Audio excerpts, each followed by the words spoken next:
दुनिया की सबसे खतरनाक जगह पर फिर से हलचल मच गई है। इजराइल हमास युद्ध और रूस यूक्रेन जंग पर सबकी नजरें थीं, लेकिन रूस के पुतिन ने ऐसा दांव चला कि सबकी सांसें थम गई।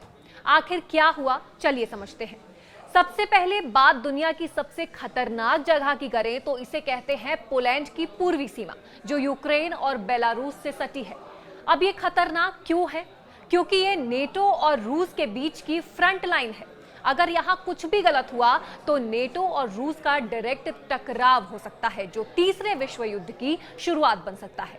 10 सितंबर 2025 को रूस के 19 ड्रोन पोलैंड के हवाई क्षेत्र में घुस आए।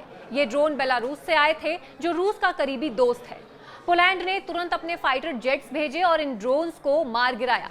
पोलैंड के पीएम डोनाल्ड टस्क ने इसे लार्ज स्केल प्रोवोकेशन कहा और चेतावनी दी कि ये द्वितीय विश्व युद्ध के बाद का सबसे खतरनाक समय है। नेटो ने आर्टिकल 4 शुरू किया, यानी सदस्य देश अब सिक्योरिटी पर बात करेंगे। संयुक्त राष्ट्र ने भी इमरजेंसी मीटिंग बुलाई। रूस का कहना है कि ये ड्रोन उनका नहीं था और इनका रेंज सिर्फ 700 किलोमीटर है, जो पोलैंड तक नहीं पहुंच सकता। रूस के विदेश मंत्रालय ने इसे पश्चिमी देशों की साजिश बताई ताकि यूक्रेन को और हथियार मिले, लेकिन पोलैंड और नेटो इसे रूस की जानबूझकर की गई हरकत मानते हैं।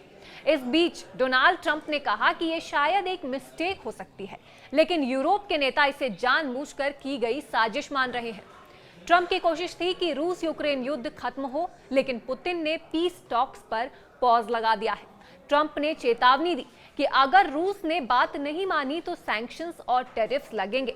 दूसरी तरफ इजराइल हमास युद्ध भी गर्म है। इजराइल ने कतर में हमास के ठिकानों पर हमला किया, जिसकी यूएन ने निंदा की। इससे मिडिल ईस्ट में टेंशन बढ़ गया और रूस ने इस हमले को बहाना बनाकर पोलैंड पर ड्रोन भेजने की बात को जस्टिफाई करने की भी कोशिश की। अब सवाल ये उठता है कि क्या ये जंग की शुरुआत है?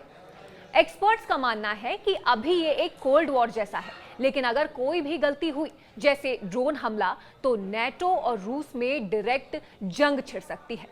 पोलैंड में नेटो के जेट्स और रूस की मिलिट्री एक्सरसाइज ज़पट 2025 ने माहौल को और गर्म कर दिया है। भारत की बात करें तो वो रूस के साथ ट्रेड और डिफेंस डील्स बनाए रखना चाहता है, लेकिन नेटो की वार्निंग्स इसे मुश्किल बना रही हैं। तो अब आगे क्या होगा? अगर पीस टॉक्स नहीं हुए तो सिचुएशन और बिगड़ सकती है। दुनिया की नजरें इस फ्रंट लाइन पर हैं। आपको क्या लगता है? अपनी राय कमेंट में जरूर बताएं।